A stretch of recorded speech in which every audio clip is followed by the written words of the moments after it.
Vamos lá. Vamos lá, vamos lá. Vamos lá. Muito bem. Muito Olha, bem. nós estamos na aula 69 do Evangelho de João, já indo para o final, né, do livro, mas ainda com muitos assuntos para abordar, uma história que é magnífica, numa forma magnífica também de construir o texto, né? João ele, dando aula de literatura, né? Dando aula de construção, dando aula de narrativa, dando aula de referência, né? Todo o nosso respeito, né, Marco, à inspiração. A gente sabe que João era inteligente, mas obviamente, né, nós temos que nos curvar diante da inspiração. E essa aula de hoje, ela é continuidade das 3 últimas aulas. Você que não assistiu, né? Se você não assistiu nada, se você chegou até aqui zerado, não assistiu nada, então você tem aí 68 aulas para maratonar, 68 bastante horas conteúdo de estudo, 68 né? horas e bastante Mas coisa. essa aula especificamente, ela é resultado das 3 últimas aulas, porque nós temos 2 conversas de Pilatos com Jesus, inclusive de uma delas você participou. Sim.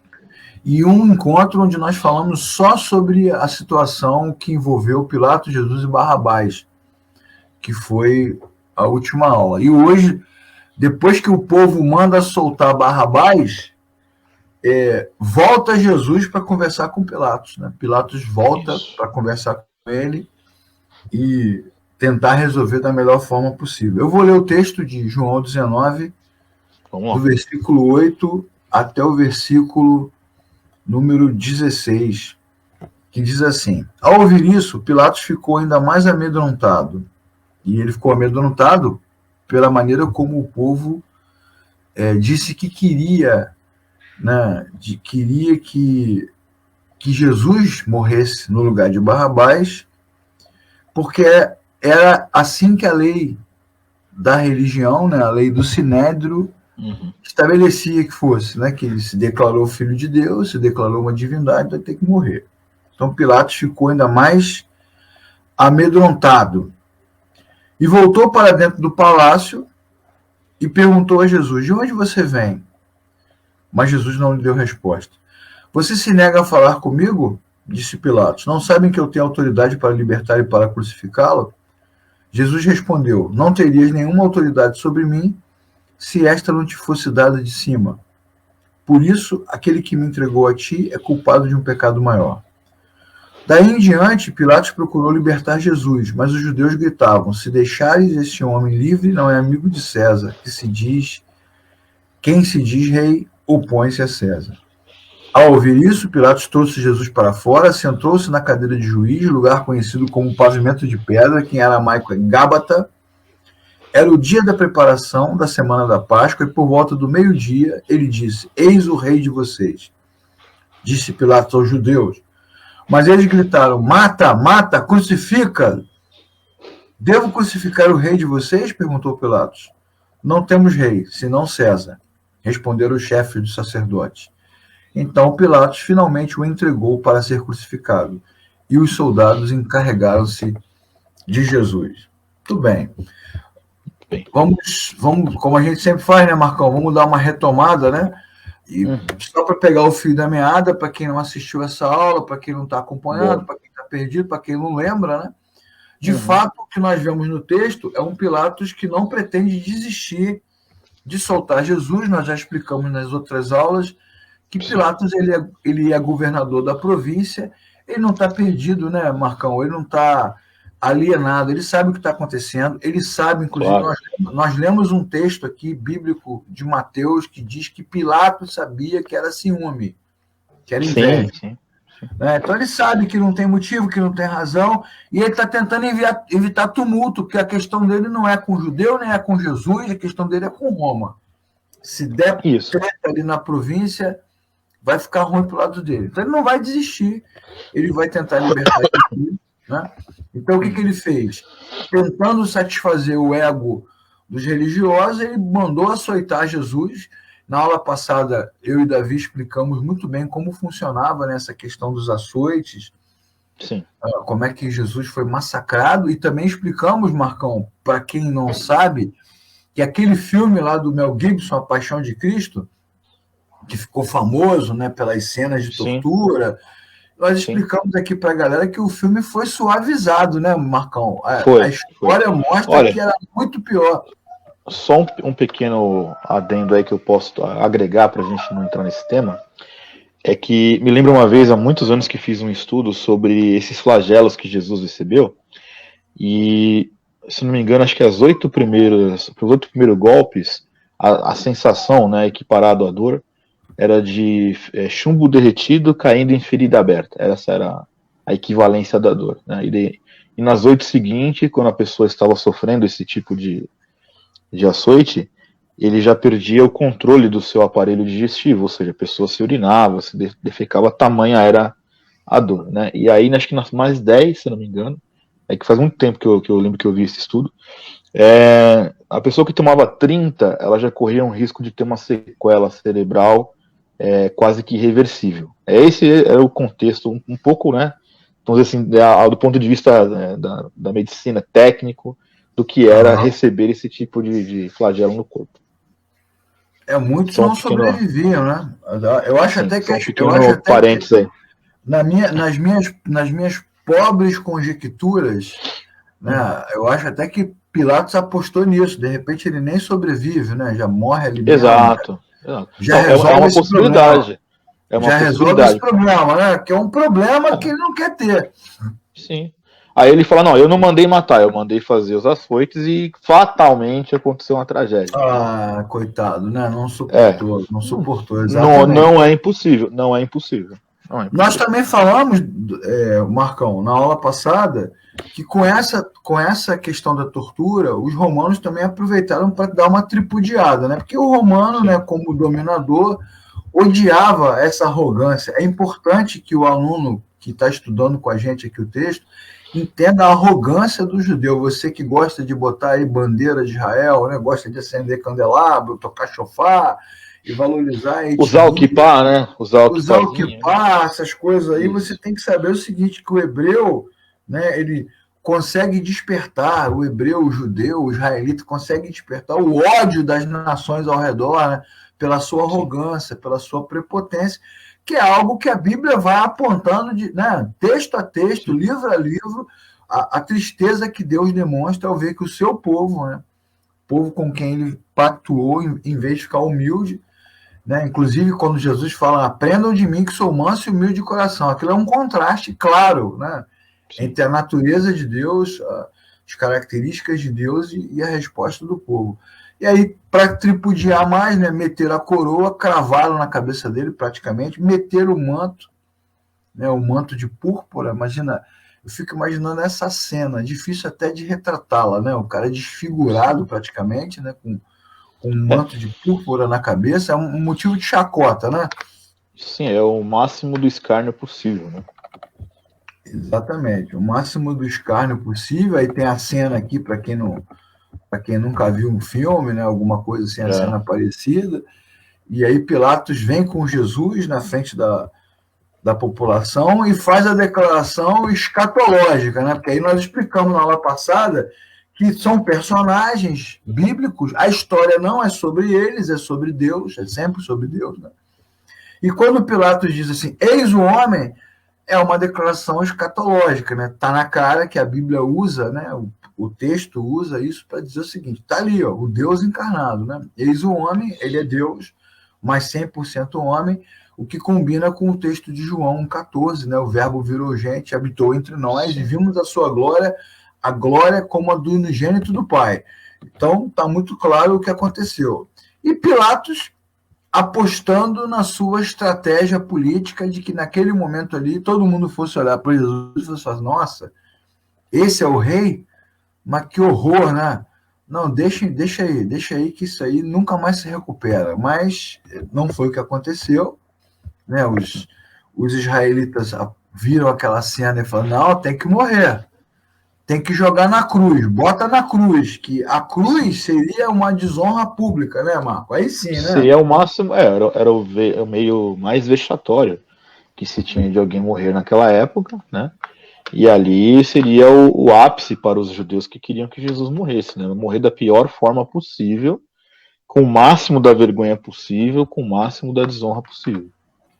Aí, na minha conjectura, Marco, eu acredito, né, humildemente, que nesse momento Pilatos deve ter conjecturado. É só na minha cabeça que isso acontece, isso não tem no texto, mas eu fico imaginando Pilatos assim, nossa, nunca vi uma coisa dessa.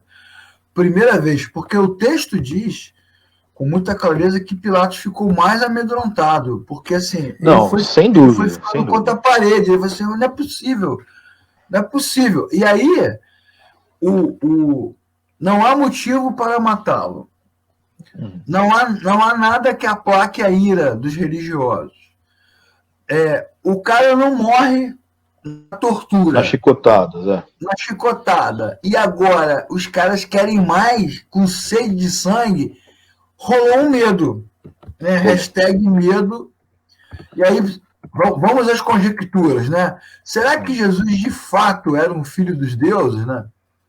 Será que de fato era um filho dos deuses? Será que de repente... Porque a esposa de Pilatos sonhou, né? Ó, tive um sonho com esse homem e por causa dele eu sofri muito. Será que Pilatos, por um minuto, Marco, pensou assim, esse cara é outra coisa. Esse cara não é normal. O que está acontecendo de fato? Não, das minhas conjecturas, assim, Leclerc, que até são aderentes àquilo que você disse, eu penso que tem um misto das coisas aí. Primeiro porque Pilatos, e é sabido isso, que o governo romano, eles suportavam os judeus, então eles tinham que ter aquele relacionamento político, mas os romanos não gostavam de acatar o que os judeus falavam, então assim, ele estava sendo forçado a fazer algo, e aí deve ter sido, sim, uma questão dele estar amedrontado, porque ele nunca tinha visto uma coisa dessa. Ao mesmo tempo, aquela guerra interna do ego, né? Pô, mas esses judeus vão conseguir o que eles querem, esses caras são folgados demais, não vou ceder a esses caras, mas ele se viu numa situação que ele pôs, assim, isso também é conjectura minha, acima de qualquer coisa, a questão política. Porque ele vai lá e ele expõe, né? Como você colocou, isso está no texto, né? Olha, esse cara não fez nada, não acho culpa dele, tá aqui o rei de vocês, olha o estado do cara. Então tá bom, vocês querem assim? Então vamos fazer assim. É um misto de situações aí, né? É um misto de situações, mas assim, o que me deixa intrigado, né, é que nós sabemos historicamente e biblicamente também que os gregos e romanos são muito religiosos, né? Eles são de uma cultura, né, que na verdade não chega nem a ser uma cultura, é multicultura, né? Multicultura, multireligião. Os caras acreditam em tudo. Você que já está assistindo a aula aqui, que já assistiu algum filme de história épica, né, de história antiga, você sabe que os gregos e romanos eles tinham assim uma relação religiosa com a natureza. Né? Alguns generais romanos não atravessavam rios sem primeiro oferecer sacrifícios às águas. Né? Eles achavam que as águas eram divindades, que as florestas eram divindades, que os seus antepassados eram divindades. Né? Eles tinham aquelas estatuetazinhas, né, dos deuses dos seus antepassados. Quer dizer, os caras eram muito religiosos. Então tem a coisa da frieza política, tem a questão do momento ali, mas também tem a questão da religiosidade, que inclusive me lembra, essa passagem, me lembra assim muito vagamente, mas me lembra o que aconteceu com Jonas no navio, né? Quando o Jonas está no navio fugindo da sua missão lá no Antigo Testamento, e que rola aquela tempestade, todos os marinheiros do navio começaram a fazer invocações para as suas divindades. E à medida que nada melhorava e nada se resolvia, eles pensaram o seguinte: esse cara aqui, ó, é o único que não está fazendo nenhuma invocação. Ele não acendeu vela, ele não se ajoelhou, ele não pediu nada, ele ofendeu algum deus. Então, olha, essa é a cosmovisão daquele mundo, né? E acertaram na mosca, né? Acertaram na mosca.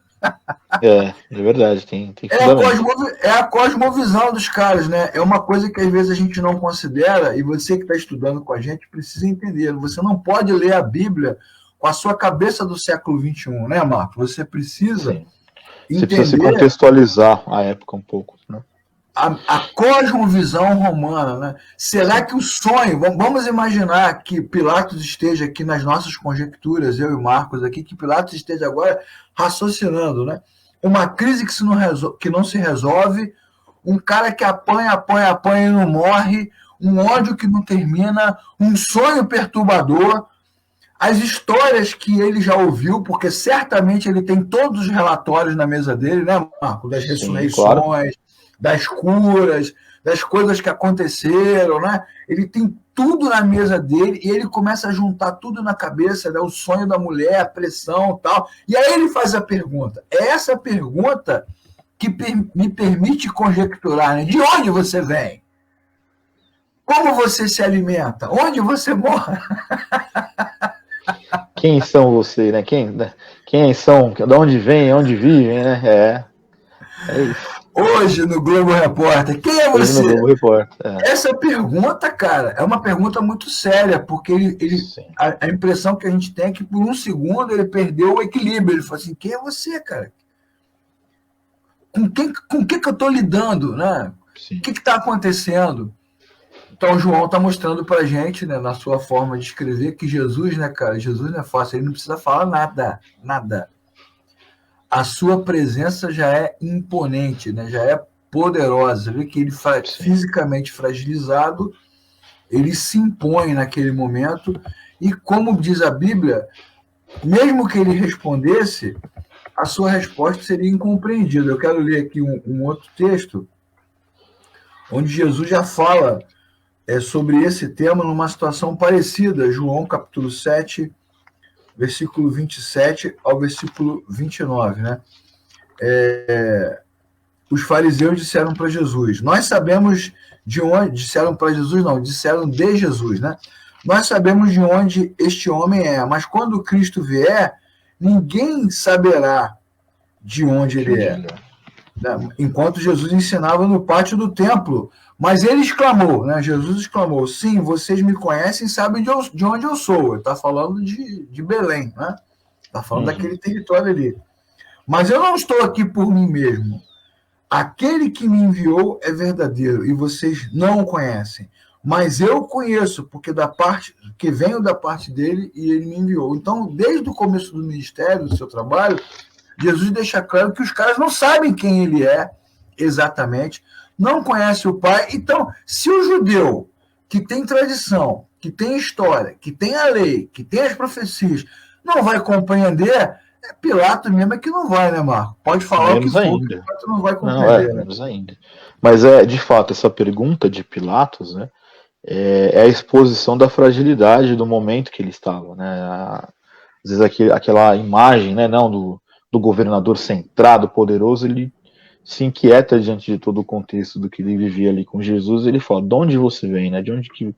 Quem você é? É bem crítico mesmo isso, né? É como se ele realmente visse que toda a situação ali não era uma situação comum, estava muito claro, mas expõe a perda do controle, que eu acho que essa era o maior medo que eu entendo que os governadores romanos tinham, que é a perda do controle. Fala, cara, não estou à frente dessa situação, não consigo resolver isso, não consigo agradar todo mundo. Por isso que eu tendo a crer aquela questão do ego que eu comentei, né, sobre ele ser forçado a fazer algo que os judeus querem, porque isso afeta diretamente, né, o controle dele, né? Então, exatamente. Enfim, sim, dá para pensar em muitas linhas aí, né, sobre isso. Na verdade, assim, na própria evolução das cenas, né, a gente vê que ele passa de um momento de desprezo total, tipo assim, não vejo nada nesse homem, esse é o rei, né? Por um momento agora de total pânico, né? Como diz o texto, que ele ficou amedrontado, né? O que já é um requinte de crueldade do autor, né? Ficou amedrontado. Um romano ficar com medo, olha, ficou com medo, não sabe quem ele é, ele está fazendo a pergunta de onde você vem, Jesus não fala nada, não adianta, que a sua resposta seria incompreendida, né, de uma certa forma. Sim. E aí ele se exalta. Aí agora ele vai dar um grito, vai dar um soco na mesa, vai dar um pitivo. Quem você pensa que você é? Primeiro ele pergunta, quem você é? Agora ele fala, quem você pensa que você é? Quem você pensa, né? Como diria o Didi, né, nos Trapalhões, né, a audácia da pilombeta, né? Quem você pensa que você é? Por quê? Porque o que o Romano espera? Que os acusados, né, supliquem, Sim. né, Que se prostrem, né, no pé do cara, né, para falar, pelo amor de Deus, não me mata, né? Alguma coisa desse tipo, sim. Rapaz, assim, Jesus praticamente está se jogando na cruz, né? E ele fala assim, quem você pensa que você é? Que conversa é essa? Né? Mas só que é o seguinte, o diálogo que vem agora vai colocar o poder de Pilatos no chão, né? Porque é o que você falou. Sim. Tem o a ego, resposta tem de a Jesus, posição, realmente. né? Eu fico imaginando, assim, ó, olhando, imagina você, né? O Pilatos, que fica até uma dica de leitura, né? Se você buscar nas literaturas cristãs, inclusive, você vai ter bastante informação do Pilatos, de sua vida, característica, enfim.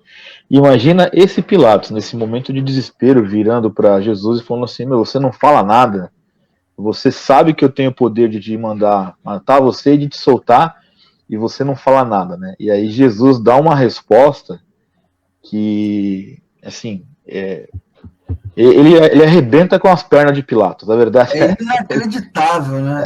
A cara, resposta é inacreditável. Porque é no primeiro incrível. momento Jesus dá razão para ele, né? Não, Sim. realmente você tem poder. Só que, Esse teu hashtag, né? poder, né? Veio de outro. De Isso. quem? De quem, né? Nenhum poder você teria se do Sim. alto não te fosse dado. Não, e assim, é uma frase assim que até no contexto gramatical, né, esteticamente falando, é uma frase que ela é perturbadora, né? Porque quando Perturbadora. você lê nas entrelinhas, é como se ele falasse assim, ó, Pilatos, assim, né? Se fosse no português hoje, de um papo de boteco, Pilatos, você cala tua boca que você não é nada, porque Você se não você é manda alguma nada. coisa, se você é alguma coisa foi porque alguém acima de você que te deixou ser, meu, fica na sua. Você é peão, né? Você é peão. Assim, se você aprofunda no contexto da compreensão do texto, era como se ele falasse assim, ó, você é só uma peça nesse processo. Você é só Isso. mais um. E isso com certeza deve ter batido bastante na alma de Pilatos. Ele já estava atemorizado. Aí ele vê um cara desse jeito que fala para ele nas entrelinhas, meu amigo, você não é nada. Porque a verdade é essa, a resposta é essa, né? Você não é nada do que você pensa. Se você é alguma coisa, você só é porque acima de você te deram isso. Porque Exatamente. na versão que eu tenho aqui, ó, que é a nova Almeida atualizada, ele diz assim, olha, nenhuma autoridade você teria sobre mim se não tivesse sido te dado por cima. De cima tivesse te dado, né? Exatamente. Ou seja, você não manda em mim se não houvesse um poder maior que autorizasse isso. Imagina esse nível de confronto, né? Cara, é animal, é uma coisa assim, visceral. Cara, esse texto ele trabalha muitos princípios bíblicos Sim, importantes, né? Primeiro, a questão sim, da soberania divina, que é um assunto que a gente não vai entrar aqui, mas está claro no texto, sim. né? Opa, Que tá claríssimo, a soberania de Deus claríssimo. que governa, né? Todas as coisas, né? Inclusive, para quem tem dúvida, né? Para quem, não, Sim, mas e Hitler, né? E Bin Laden, e não sei, aquelas conversas de igreja, né? Para quem tem dúvida, está sim, muito claro, né? Que a sim, soberania é de Deus.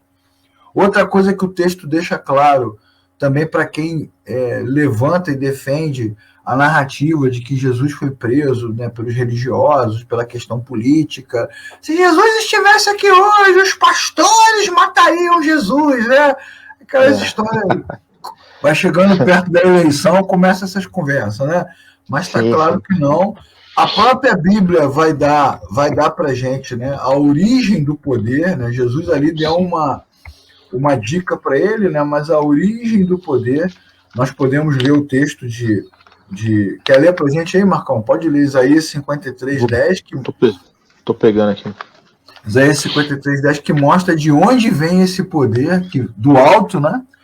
Que Sim. é um cumprimento profético de tudo que envolve as questões messiânicas na Bíblia, né? Então, esse é o cumprimento profético que acontece naquele momento. Eu só fico. Eu já te falei, Marcão, eu já falei pro Davi, vou falar para você.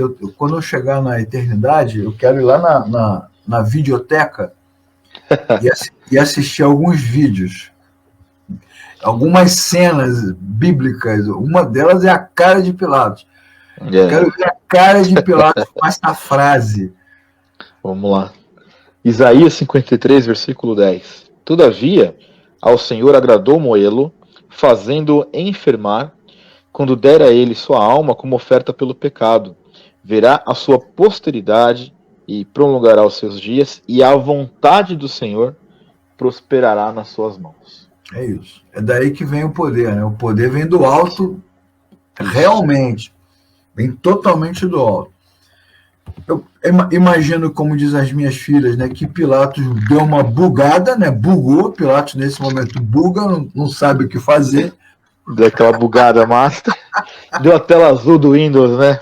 O cara falou, mas eu tenho poder para te soltar, eu tenho poder para, né, determinar sua vida e morte. Aí Jesus dá uma trucada no cara, o cara dá aquela tela azul, né? Tu reinicia. Travou o Nintendo. Travou, cara. Eu travaria também, eu entendo ele. Eu travaria também. Ó, eu, do jeito que eu sou numa situação dessa, que eu provavelmente estaria bem emotivo, eu ia começar a chorar, cara. Meu Deus, o que eu faço? Eu não sei o que eu faço mais. Não, rolou um desespero, né? Rolou um desespero. Total. Tanto que a Bíblia vai dizer que ele. A Bíblia vai dizer que ele começa como é que é? Versículo 12, né? Daí em diante, Pilatos procurou libertar Jesus. Ele falou assim, eu tenho que me livrar. Não, então, mas é por isso que eu falei assim, que nesse momento, quando ele tomou ele bugou realmente, né? Virou a tela azul do Windows.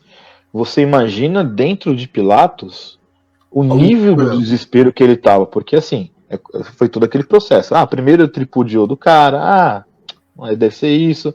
Daqui a pouco ele com o ego ferido, porque tem que ceder a pressão do judeu. Daqui a pouco ele vai dar tentar dar uma trucada em cima de Jesus. Não, mas eu posso te soltar, posso te matar, e você não me responde. Aí ele toma uma invertida na resposta. O cara deve ter ficado num nível de desespero que ele falou, cara, não tô falando com alguém normal. Eu acredito assim, isso também é uma conjectura minha, que nesse momento ficou muito claro para Pilatos que não era absolutamente uma situação comum. Tanto é verdade isso, que ele dentro dele ele já estava querendo soltar Jesus. Acabou, meu. Ele tá desesperado como. Você é um cara da luta, sabia, né? Você é um cara da luta, tomou um ipom, né? Tomou um ipom na primeira rodada. Tá fora da Olimpíada. E 2 vazares, rapidinho. Ele tava aqui. Né? E é claro que ele queria se livrar do problema, mas aqui não. Só que é o seguinte, né? Ele tomou um ipom com 2 vazares, foi para repescagem, vai tomar outro ipom agora do Sinédrio. É isso mesmo. Porque nós estudamos, né? Como o Marco falou, quando você estuda sobre a vida de Pilatos, né, a gente sabe que o título de Pilatos significa amigo de César. Sim. Ele é um cara honrado, né? Ele é um homem honrado, ele é um homem escolhido a dedo, né? Ele tá ali naquela região. Um homem de confiança. Ele foi escolhido a dedo para ficar ali. É um homem de confiança, né? E quando ele tipo assim, isso não está claro no texto, mas está nas entrelinhas, né? Porque como diz o versículo que a gente acabou de ler, Jesus respondeu: nenhuma autoridade sobre mim teria se não fosse dada de cima. Por isso aquele que me entregou a ti é culpado de um pecado maior. Daí em diante, Pilatos procurou libertar. Essa frase, Pilatos procurou soltá-lo, significa o quê? Dane-se, eu vou soltar. É isso. Tentei de um jeito, não deu. Tentei de outro, não deu. Tentei de outro, não deu. Quer saber? Eu mando nesse negócio aqui. Eu mando. Você está dizendo que eu não mando, mas eu mando. Vou soltar. Então, a impressão que a gente tem é que ele está determinado a soltar porque ele quer, né? Ele está ali, vai dar uma canetada e vai soltar, e cada um vai para sua casa e fica aí remoendo o seu ódio. Só que aí os religiosos mandaram essa aí, ó. Se você deixar ele ser livre, você não é amigo de César. Eu fico imaginando a cabeça dele agora, ô Marco, pensando nos vários leve-trás, né, nos vários fofoqueiros que já estavam prontinhos para sair em direção a Roma para levar a notícia que Pilatos está fomentando um motim contra César. Imagina chegar essa notícia lá em Roma. Mas essa é a argumentação dos judeus, né, Leclerc? Se você for ver até o próprio texto está falando assim, ó, se você soltar esse cara, você não faz jus ao seu título. Como você bem disse na história de Pilatos, né? O título dele era isso, era sou amigo de César. Aí os judeus viram para ele o seguinte, se você soltar Jesus, você não é amigo de César. Aqui na versão da Nova Almeida está dizendo isso. Olha, os judeus clamavam, se soltas a este, não é amigo de César. É como se dissessem o seguinte, olha, se você fizer soltar esse cara, você não é digno, você não faz jus a esse título que te foi dado como amigo de César. E aí era o jogo da manipulação mesmo, né, da sociedade e da política. Porque assim, olha... É verdade. Os caras usaram as prerrogativas da questão política de Roma para atender os seus sórdidos desejos de matar Jesus Cristo. E pegaram o Pilatos na curva. Ó, você não é amigo do César? Se você fizer isso aí, você não é amigo do César.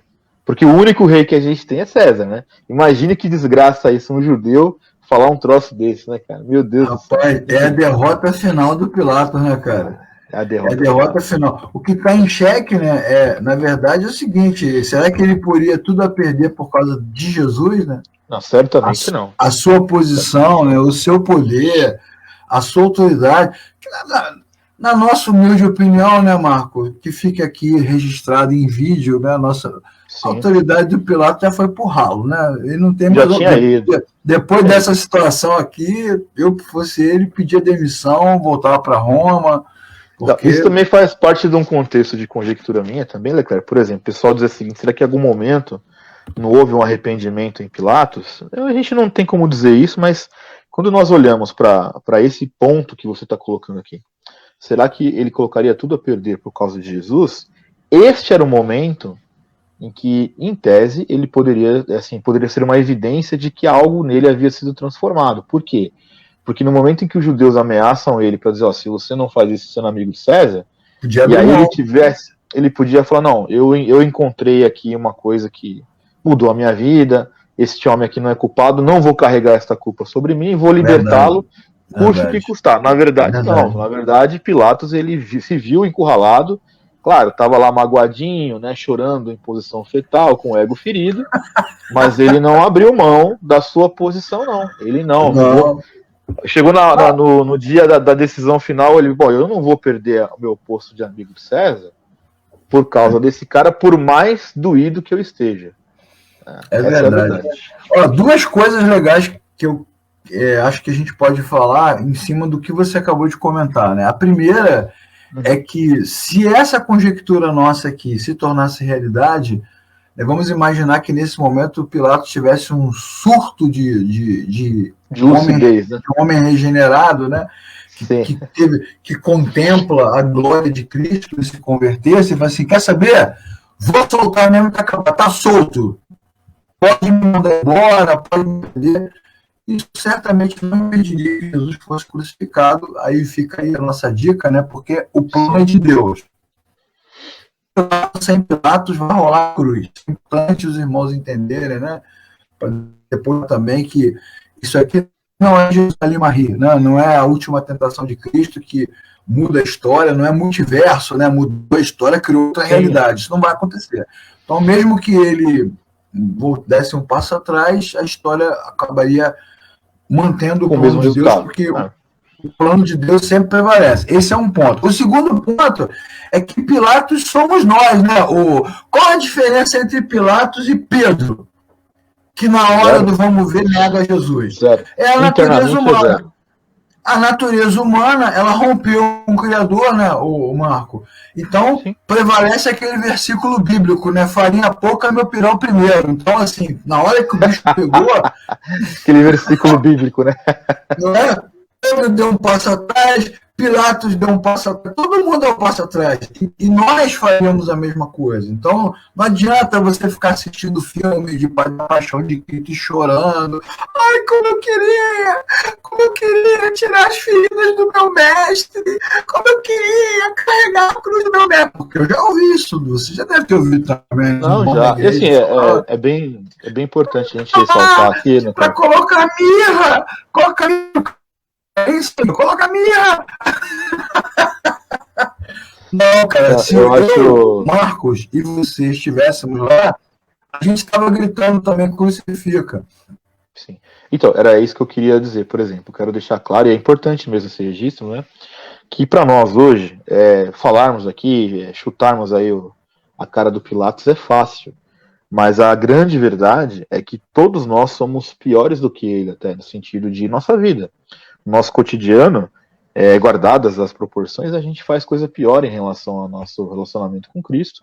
E certamente, se estivéssemos lá, como os judeus da época, estaríamos gritando, né?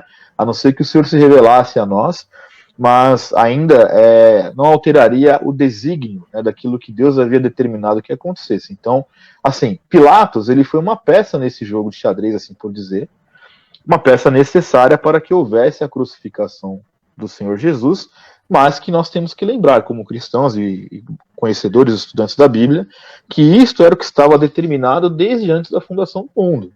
Então, esse momento tinha que acontecer, e os meios que aconteceram, nós caminhamos, percorremos aqui na nossa leitura, vendo sim a fragilidade de Pilatos, tanto quanto as nossas. Tanto quanto as nossas. Aqui exatamente. Nós não estamos malhando, né, o Pilatos, né? Vamos pegar um boneco de Pilatos e sair metendo a porrada nesse boneco igual a gente fazia quando malhava o Judas, né? Na verdade, Pilatos ele é apenas uma das representações bíblicas do que nós somos como seres humanos. Exatamente, exatamente. Daí na hora do vamos ver, né? Você tem uma professora querida, amiga, que ela sempre fala, né, que você nunca deve pressionar a pessoa até que ela fique contra a parede, porque a hora que ela ficar contra a parede, ela vai voltar contra você, né? Então, às vezes, você bota o cara no limite, né? Empurra no limite, testa a pessoa até o seu limite, e quando ela bate na parede, ela volta. E aí, o que vai acontecer com o Pilatos agora? Agora ele vai sentar na cadeira de juiz. Isso é um detalhe do texto muito legal, cara. Parece até Game of Thrones. Diz aí o texto. Versículo 13. Ao ouvir isso, né, a ameaça dos judeus, ele senta na cadeira do juiz, que é um pavimento de pedra, né, que tem nome grego, tem nome hebraico, é um lugar solene, ou seja, você não fala nada, você está me pressionando, então agora, meu irmão, eu vou sentar aqui e vou dar a sentença. Pilatos, malandramente, aí agora a gente vê a astúcia do Romano, né, vamos bater malandramente. Malandramente, ele vai fazer agora uma cerimônia pública, um julgamento público com a sentença. Por que público? Para que essa dúvida, quer soltar, não quer soltar, quer soltar, não quer soltar, isso vai acabar agora, porque ele vai fazer um evento público, todos verão que o grande Pilatos mandou crucificar Jesus, pelas razões que já estão definidas. Mas antes disso acontecer, ele vai pegar o punhal, né, e vai dar uma entortadinha no fígado do judeu, porque primeiro acho essa treta está rolando desde a madrugada, desde o amanhecer, e agora é meio-dia, né, vai começar, então bate muito bem com todas as profecias bíblicas, e segundo, porque ele vai se vingar, ele vai dizer assim, eis aí o seu vosso rei.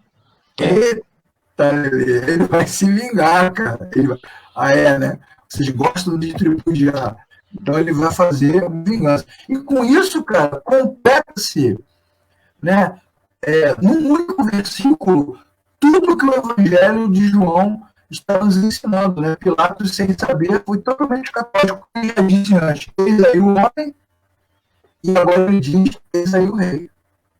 Né? A figura divina, majestosa, encarnada no homem, numa mesma cena, 100% Deus, 100% homem, aquele que se esvazia, como diz Filipenses, capítulo 2, mas ao mesmo tempo continua reinando. Rapaz, é impressionante, né, cara?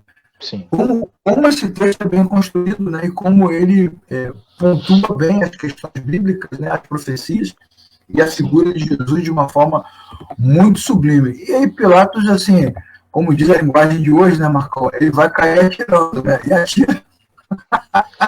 Não, mas aqui, eu sempre, quando eu li esse texto aqui, Leclerc, eu sempre ficava com isso na cabeça da derrota, né, cara, do povo judeu da época, porque assim, primeiro tem sim a ironia de Pilatos, né? Vão matar o vosso rei, então tá aí o vosso rei, né? Aquela facada no baço dos caras, e aí a derrota dos principais sacerdotes. Nós não temos rei senão César. Cara, isso me embrulha o estômago até hoje quando eu leio, cara. De verdade. Toda vez que eu leio essa passagem. Porque na verdade, assim, para você manter a farta, né? Não é assim que É, se fala. Para você sustentar uma mentira, você tem que criar muitas mentiras. Então, assim, vai para uma invertida. Invertida. Para cima dos judeus, uma outra invertida. E aí os caras falam assim, você não é amigo de César. Aí, então o que Pilatos faz agora? Agora ele dá um contra-ataque e obriga os judeus a dizerem publicamente, né, que eles se submetem. Isso acaba com qualquer tipo de movimento, né, sociológico, ali, político, de revolta. Acabou o Barrabás. Imagina Barrabás ouvindo isso agora. Assim, Barrabás sentado ali, né? Pô, como é que eu vou defender um povo que se submete, né, livremente?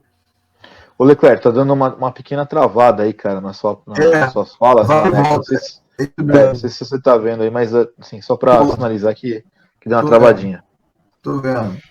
Então, beleza. Beleza. Mas assim, ó, do que eu entendi o que você falou, eu concordo plenamente. Pilatos cai atirando e ele de forma bem assim. É por isso que eu digo assim, voltando àquela nossa tese lá se em algum momento Pilatos teve algum encontro, né, verdadeiro com Jesus. Por quê? Porque nesse momento ele expõe mais uma vez o nível de ser humano que ele é, porque até então ele estava com o dilema, que você bem disse isso. Daqui a pouco ele vai e faz uma cena pública nojenta de juiz, que o que ele faz aqui é o cúmulo da sem-vergonhice, né? Não, vamos então resolver.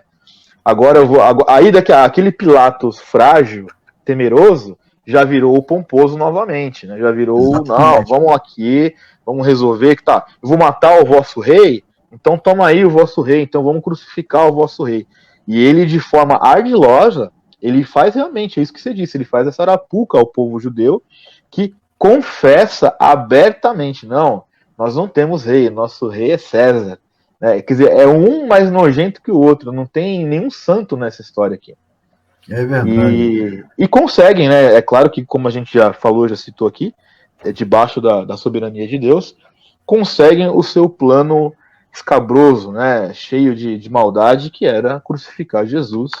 E com a anuência do governante, porque o povo judeu também não podia fazer isso deliberadamente, né? E aí consegue forçar, ainda que de forma vexatória, Pilatos a conceder o que eles queriam.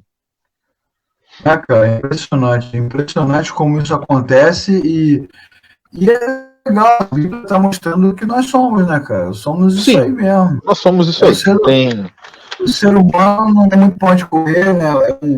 É um grande jogo de cena, né? Um grande jogo político, e aí os caras fazem aquele coro mata, né? Parece coisa absurda, né? Coisa de selvagem, né? Coisa de gente descontrolada, né? Mata, tem que matar, tem que morrer, crucifica. Sim. No outro evangelho, se eu não me engano, no evangelho de Mateus, né? Os caras gritam que o seu sangue caia sobre nós e sobre os nossos filhos.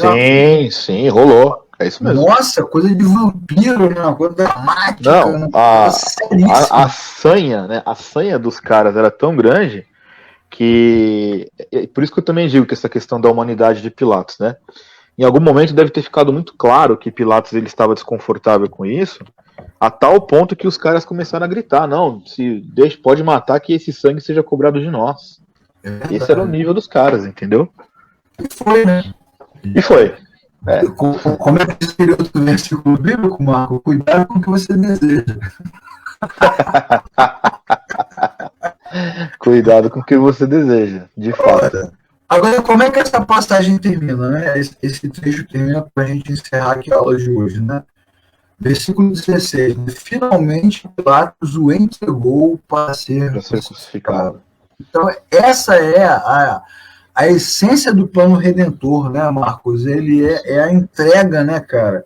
Jesus foi entregue. Eu poderia ler aqui o texto de Isaías, né? Como Deus fala com o profeta, né? Quem irá por mim? Pergunta ao Senhor. E aí nós vemos o texto de Isaías 53 e vemos o texto de João 3,16, que Deus amou o mundo de tal maneira que deu. Jesus foi entregue. Sim. Entregue pela própria divindade. Ou seja, entregou-se, né, a si mesmo, Sim, foi dado. si Então mesmo. não é um ato dos judeus, Sim. não é um ato dos romanos, não é um ato seu que está assistindo. Ah, porque Jesus foi para a cruz por sua causa. Foi você que botou ele lá. Não foi ninguém que botou Jesus lá. Jesus colocou-se a si mesmo. Né? Essa arrogância humana tem que acabar, né, Marcão? Essa arrogância religiosa que permanece até hoje, né? Como se eu fosse o culpado. É uma coisa um pouco ambígua essa questão da arrogância do ser humano, porque assim, no primeiro momento ele canta que ele é mais precioso do que o ouro puro de Ofir. Depois ele fala que Jesus foi para a cruz por causa dele. Pô, ou você é o queridinho, né, a coisa mais fofa do jardim regadinho de Jesus, ou você é o próprio excremento dos animais que andam pelo pasto, né? O cara não sabe o que ele é na história da vida dele. É incrível, né? O cara não sabe o que ele é na história do... Mas é a questão da autopiedade, né? Primeiro você tira onda, depois se faz de vítima, né? Bem do século XXI, né? Bem do nosso tempo, né? Essa dificuldade que o ser humano tem, mas de fato, né, o que nós temos no texto, desde o início, desde o capítulo 12, quando nós começamos a entender a conversa de Jesus com os seus discípulos, o que nós temos é um Deus que está comandando todo o processo e a Jesus, com uma frase, desmontou Pilatos, desmontou a cabeça dele, desmontou o processo, desmontou tudo. É por isso que ele não fala. Mas e aí ele fala o tempo todo, não sobra nada. O que eu sempre procuro ressaltar, e a gente, nas nossas conversas, a gente tem muito isso, né? Como você bem disse agora, nós temos aqui um Deus que estava comandando o processo como sempre esteve, no controle de tudo. No controle de tudo. Então aqui não é um episódio isolado da história da nossa vida, da nossa humanidade. Não, nesse momento a coisa sai do controle. Não, Deus estava onde sempre esteve, no controle de tudo. Exatamente. Onde sempre esteve, que é o que Jesus diz para ele, né? Você não teria nenhum poder se você não tivesse recebido. É o choque de realidade, né? De Jesus em cima de Pilatos. Isso. Rapaz, eu vou te falar, quando a gente estuda, nessa semana eu dei aula no seminário e quando você estuda e você lê os textos, eu tenho dado uma disciplina que é análise de Romanos, que é basicamente uma leitura do texto, não tem nada além da leitura e compreensão. Sim.